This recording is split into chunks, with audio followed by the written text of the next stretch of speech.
Well, good morning, everyone, and welcome to this Masira webinar on From Fear to Curiosity, Understanding and Tackling Maths Anxiety. My name is Luke Harris, and I'm a Media Officer here with the Media Centre for Education Research Australia. Before we begin, in the spirit of reconciliation, Masira acknowledges the traditional custodians of country throughout Australia and their connections to land, sea, and community. For myself, that is the Kaurna people of the Adelaide Plains, and that we repay our respects to their elders past, present, and emerging. Well, this week kicks off the start of National Science Week for 2024. To commemorate this, Masira, alongside the University of South Australia and MOD, the Museum of Discovery, have put together this webinar to help journalists and policymakers better understand the phenomenon of maths anxiety, as well as the causes behind it and the consequences that heightened levels of maths anxiety can lead to students, parents, and educators. So, what is maths anxiety? Well, to explain this, we've brought in two great experts in the field to discuss. Our first speaker this morning is Dr. Florence Gabriel. Dr. Gabriel is an Enterprise Fellow in Education Futures and a Senior Research Fellow at the Centre for Change and Complexity of Learning in the University of South Australia. With a background in educational neuroscience and psychology, her researchers focus on the cognitive and affective factors that influence students' learning experiences. In today's presentation, she'll talk about maths anxiety and explore the causes and consequences that maths anxiety can have, and to discuss effective strategies that can be used to tackle it. Following Florence, we have Dr. Lisa Bailey. Dr. Bailey leads the development of exhibitions at the Museum of Discovery, better known as MOD. Drawing on experience as program manager for the Royal Institution of Australia and the Royal Institution of Great Britain, she has a PhD in biochemistry from the University of Adelaide and is a past president of the Australian Science Communicators Association. Lisa will be exploring deeper into what the M means in STEM, using examples of mathematics experiences currently on show at MOD. Each speaker will have around 8 to 10 minutes of speaking time, followed by a Q&A at the end of the webinar. Now, if you'd like to ask any questions during this webinar, please post any questions you may have, either during or after our presenters' speeches in the chat box, and we'll ask them towards the end of the webinar. Without any further ado, I'll pass you over to Dr. Gabriel. Very much, Luke. Let me share my slides. All right, is this working? It's working for me. Wonderful, thank you. Good morning, everyone, and thank you for having me today. My name is Florence Gabriel, and I'm from the University of South Australia. As Luke said, my background is in psychology and educational neuroscience, and I've always been fascinated by the human mind and how people learn. So today I'm going to talk about one of my favorite research topics, mathematics anxiety.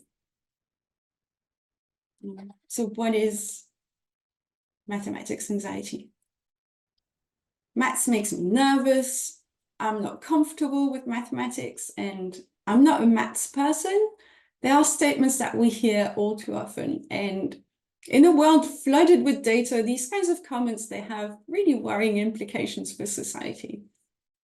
The concept of maths anxiety was first reported and researched in the 1950s, where it was originally labeled as mathemophobia or number anxiety. And this early research was the first to show that maths anxiety is not an indicator of low maths ability or low general intelligence, and it is separate from general anxiety and test anxiety. Maths anxiety is often defined as feelings of tension, nervousness, or even fear that some people experience when doing mathematics at school, at work, or in their everyday lives. And it is a very common problem. And our research has shown that it starts very early, and as early as in year 3, and it often affects girls more so than boys. And I think this gap really represents what maths anxiety can feel like. So how does it manifest? What does it look like? Well, maths anxiety can cause physiological symptoms, such as an increased heart rate, sweaty palms, irregular breathing, stomachache, and headaches. It can also trigger emotional symptoms where students start panicking, or they can get angry or even irritable during a maths lesson. And also maths anxiety can present with cognitive symptoms. And these are things such as intrusive negative thoughts, ruminations or worries, where students end up thinking things like, I'm not a maths person, I can't do maths. And these worries, they will create cognitive interference, and they will negatively impact students' ability to do maths. And very interestingly, neuroimaging studies have shown that students with high levels of maths anxiety, they show more activation in brain regions associated with the detection and the experience of pain. So it is pretty serious. What are the causes and the consequences of maths anxiety? Well, there are multiple causes that have been hypothesized to explain this phenomenon. And teachers on mathematics anxiety has been identified as one of them. So there's a large body of evidence in the research literature showing that early negative experiences with teachers can contribute to the development of maths anxiety. On top of that, educators with high levels of maths anxiety, they tend to think that they are less capable of successfully teaching maths. So they have lower self-efficacy when it comes to teaching mathematics. And this will have a negative impact on their students' attitudes towards maths and also their learning. Parents' fear of maths has also been shown to negatively impact children's attitudes and their confidence in mathematics, and that leads to avoidance and reduced performance. So when parents with high mathematics anxiety help their children with their maths homework, their anxiety can lead to negative attitudes in their children and therefore reducing their confidence and increasing their anxiety. Working memory can also explain the link between maths anxiety and maths performance. Working memory is the type of memory that allows us to hold and manipulate information in our head when we complete tasks such as mental calculations, for example. And we know from research in educational psychology that working memory is very important for doing maths. So when students feel anxious, their maths anxiety is using some of their working memory, and that means that there are not enough resources left to solve maths problems.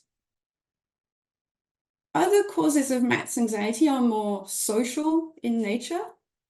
So stereotype threat can cause maths anxiety, and this particularly impacts girls.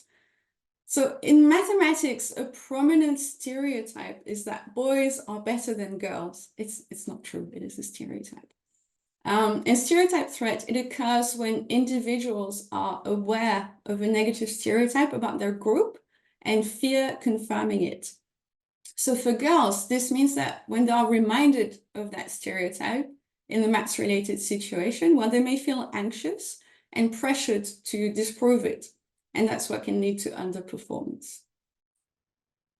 So why does it matter? What are the consequences of maths anxiety? Well, when students experience maths anxiety, they tend to rush through maths questions, they lose focus, and they're usually less confident. So the short-term effect of this anxiety is a decline in maths achievement. And long-term consequences of maths anxiety, they include avoiding maths-related subjects and careers altogether. And of course, that will limit the future career and earning opportunities of these students. And what's really important to highlight here is that maths anxiety doesn't mean that a student is bad at maths. And many capable students will avoid maths-related university courses and careers because of their anxiety. Let's now shift our focus to strategies for overcoming maths anxiety. Mathematics at its core, it is about discovering patterns that help us make sense of the world around us. And it can be a journey of exploration and discovery. This said, for many students, this journey is overshadowed by fear and anxiety. But the good news is that we can transform this experience. And there are strategies that can be used to turn it from a source of anxiety into something engaging and even enjoyable. So in this final section, I'll present an evidence-informed strategy that we've been working on. So reducing maths anxiety can be achieved by cultivating curiosity and developing strong self-regulated learning skills. Self-regulated learning is a very important concept in educational psychology, as it is associated with long-term success in education and beyond.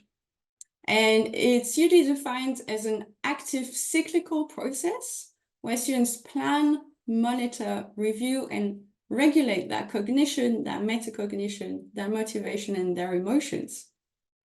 And curiosity makes students want to learn and explore, So when you combine curiosity with self-regulated learning, and these skills really help students manage their own learning, well, these students can become more confident and more successful in mathematics. So curiosity serves as a powerful catalyst in mathematics education, and it can really ignite students' interest and then drive their self-regulated learning process. So this process unfolds in 3 key phases, as represented here on this diagram. So in the planning phase, curiosity sparks questions, leading students to set their own learning goals, and then they devise strategies to explore these curiosity-driven objectives. In the monitoring phase, curiosity can fuel their metacognition, so that's their thinking about thinking or learning about learning. And they actively monitor their progress, adjusting their approach as needed to maintain their engagement and their understanding. And finally, in the reflection phase, curiosity can promote deep reflection on learning outcomes. Students can evaluate the effectiveness of the strategies that they used, and then also consider how to apply their discoveries to future mathematical challenges. And I'd like to end this short presentation with an example of a teaching strategy that supports self-regulated learning and curiosity. So open-ended collaborative tasks, they usually work really well to promote SRL and curiosity. And in this short example, the task is to design a tile pattern that could cover an entire floor without gaps or overlaps. All right, so if we look at the different SRL phases, let's start with planning. Here, teachers can use metacognitive questioning to get students started. So what shapes work best for this? Can we mix different shapes? And then the students will set their own goals. For example, I want to create a pattern using only triangles. And then they'll use different planning strategies. So they could use cut-out paper shapes to test different combinations, or they can start by experimenting with simple shapes on grid paper. In the monitoring phase, again, teachers can use metacognitive questions. Does your pattern repeat seamlessly? Are there any gaps? And then students can adjust their strategies. My triangles alone are not working. Maybe I can combine them with smaller shapes. And then students can use metacognitive questioning themselves to monitor their progress. How can I ensure my pattern is mathematically accurate? Should I calculate angles to make sure that they fit? And then in the reviewing phase, this is where they evaluate their work. So they could ask themselves things like, could I teach a friend how to make this pattern? And here students can think about the implications of their work. And the teachers could ask questions such as, how does this relate to patterns in nature or in different cultures' art? And finally, this reviewing phase can prompt more reflection. How do professional tile designers use maths in their work, for example? So throughout these phases, we can see that curiosity can act as a motivational force, and it can encourage students to persist when they are faced with difficulties. And by incorporating curiosity across these self-regulated learning phases, we can promote different ways of thinking about mathematics and also reduce students' anxiety. And students can become active, self-directed learners, more capable of navigating the complexities of mathematical thinking with more confidence and more enthusiasm. All right, that's all for me. Thank you very much. I will now hand over to Lisa. Great, thank you, Florence. I'll just share my presentation. And hopefully that's all looking right now. Thanks very much, Florence. For the second part of the presentation today, I'm going to be talking about exploring the M in STEM. So my name's Lisa, and I'm the Exhibition and Experience Design Manager at MOD. So we are a museum space located in Adelaide to encourage that curiosity as a motivating force that Florence was talking about, which is a lovely way of talking about it. And STEM engagement traditionally has done the science and the technology part very well, and the M often gets overlooked. So I thought I would use an example today to talk a little bit about how we've done that in our current exhibition. For those that aren't familiar, MOD is a part of the University of South Australia. We're a future-focused museum creating interactive and immersive experiences for young people, 15 to 25 years old, showcasing how research shapes the world around us and how we can use these skills to shape the kinds of futures that we want. So we're really interested in building this futures thinking capability of our audiences. We do this by running a series of exhibitions and programs. So we have an exhibition that runs in our space from January to November each year, and we change that annually. And alongside, we also have a range of programs, events and workshops that happen throughout the year.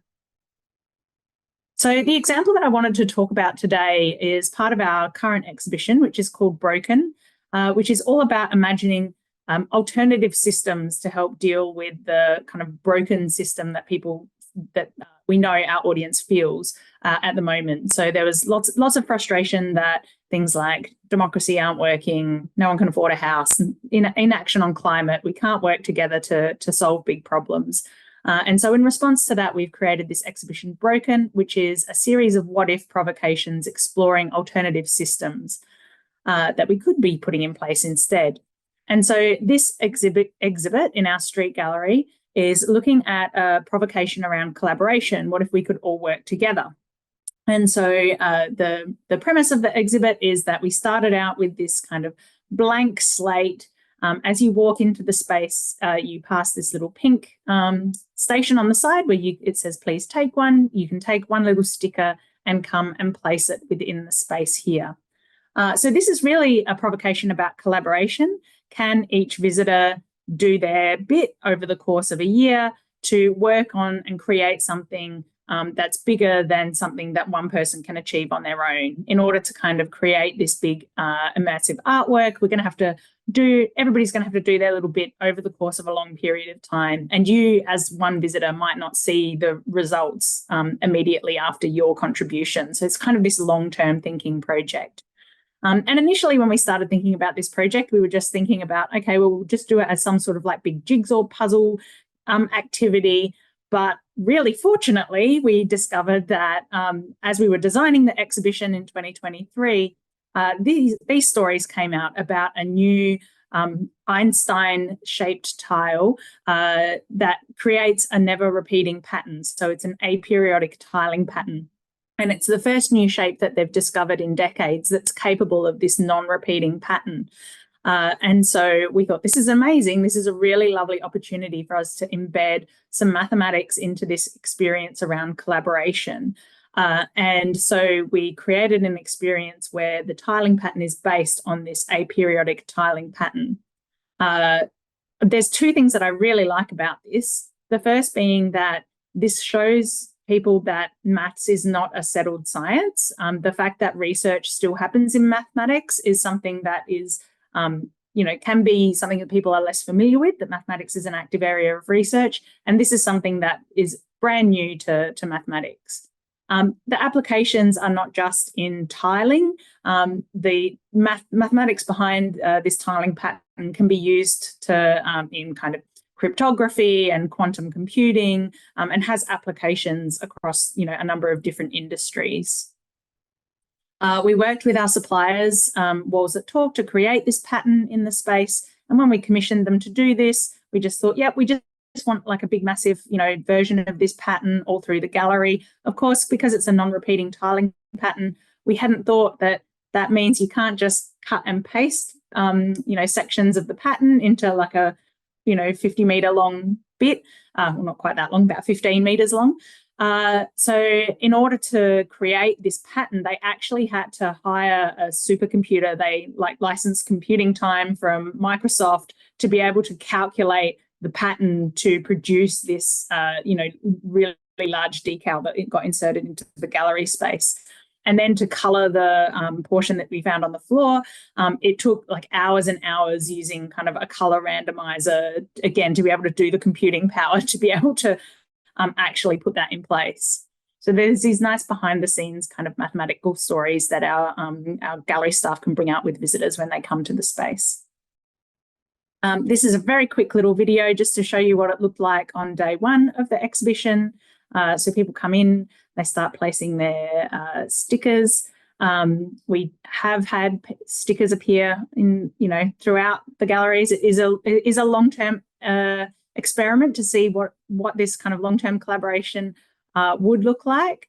But I've actually been quite surprised in how specific people are in trying to get them in between the lines. So you can see this is what it's currently looking like as of Friday when I took this photo.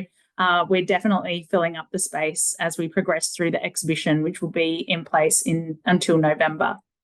So this is just one example of being able to embed mathematics into the experiences that we put on show at MOD. And like Florence mentioned, we believe this is really important because mathematics is important across such a wide range of applications, and showing that mathematics can be this curiosity-led activity. I love, again, what you said, Florence, that mathematics is about looking for patterns that help make sense of the world around us. And that's something that so many people need to be able to do in their work. We talked about this in our book that we published alongside the exhibition, Beyond Broken. We had a chapter on the meaning of learning where we had contributions from several researchers looking at different ways that the education system could adapt for the future. Of course, one of those was from Dr. Florence Gabriel around mathematics anxiety. So yeah, I'd really encourage people to check that out. And then just to conclude, I thought that it would be interesting to highlight that not only are we trying to create experiences that kind of have mathematics within them, we are an active research site at MOD creating research data. And so we do have data sets that we make available through open access through the University of South Australia Research Data Access Portal, and I can share links to this afterwards if people are interested, so that if you are looking for ways to make mathematics accessible and relevant for students, we have a large data set where we asked thousands and thousands of people their opinions on different ethical questions about science and technology during our exhibition last year. And so now we have a really large data set that's available publicly for educators, anyone to be able to interrogate and look and see what kind of public opinion is across all of these different areas. So with that, that actually is the end of my presentation. So I'll stop sharing there. And yeah, happy to answer any questions. Lovely, appreciate that, Lisa. Thank you very much. And looking at your, I guess, the exhibition that's going on at MOD as well, it kind of reminds me of, and that's sort of the image of a swinging pendulum with multiple segments of the arm. I really like how there's sort of a shape which seems so chaotic at a base level can actually lead to that sort of repeated level of order over an extended period. That's something that we do quite see often in mathematics. I'm going to ask you a few questions that we've had today in the chat as well. I'll start off with yourself, Florence, and if you want to also jump in, Lisa, you're more than welcome to. Sort of in your experience, how can educators kind of create a classroom environment that not only reduces maths anxiety, but also actively fosters a sense of curiosity and excitement around learning mathematics? Are there any specifics or strategies that activities have proven to be particularly effective at all? So activities are focused on fostering self-regulated learning skills, I think, are really important and work really well. But I think what's really important is for teachers to create a safe environment where students are secure in taking risks. So taking the time to ask questions, explore ideas, thinking to make sense, and also taking the time for reflection. I think these are all very important strategies. And teachers can guide students through challenges in a way that makes learning from mistakes a normal part of the learning process. And by reframing mistakes as opportunities for improvement rather than signs of failure, then students can change their negative thoughts and negative beliefs about maths, and they can become more confident. I think that's really key here. Lovely. And another question is that maths anxiety often starts at that kind of young age and can persist into adulthood. How can parents and educators work together to sort of identify these early signs of maths anxiety in children? And what are some of the proactive steps that they can take to prevent this anxiety from kind of either developing or escalating? Yeah, so as I mentioned, maths anxiety can manifest in different ways, and you have these physiological symptoms. So it could be, oh, every time they have to do some maths homework, they experience stomachache or they get really withdrawn. I think it's also really important to pay close attention to the language that they use when they talk about mathematics. Things like, I'm not a maths person, I can't do that. Well, no, everybody has the potential to be a maths person. So these are signs that can be used, and obviously reduced performance in mathematics. I think that's the obvious one, but what causes that? Could it be anxiety? An important thing that can be done in everyday life at home and at school is pay careful attention to the language we use when we talk about mathematics. If you say, oh, I'm not a maths person yourself, well, obviously these negative attitudes are going to be passed on to your children. So let's be very careful about the words we use when talking about mathematics. Another thing that parents can do is talk about mathematics positively and insert mathematics in their everyday life. So it could be through cooking together. Oh, I have a recipe for 4 people, but what quantities would I need if I had 6 guests to feed? So things like that, it can really be involved, incorporated very easily into everyday conversations. There are also really, really cool books about mathematics. So in the same way where you'd be reading to your children every night, you could do some maths talks or maths exercises with your kid in a fun way. So these are all strategies that can be used. Lovely. Well, I think that's all the questions we have today. So I appreciate you both coming out today and having a chat with us about maths anxiety. Once again, big thank you to Dr. Florence Gabriel from the University of South Australia, as well as Dr. Lisa Bailey from Mod at UniSA. Thank you very much both for your time, and I hope you have a great remainder of the day. Great. Thank you.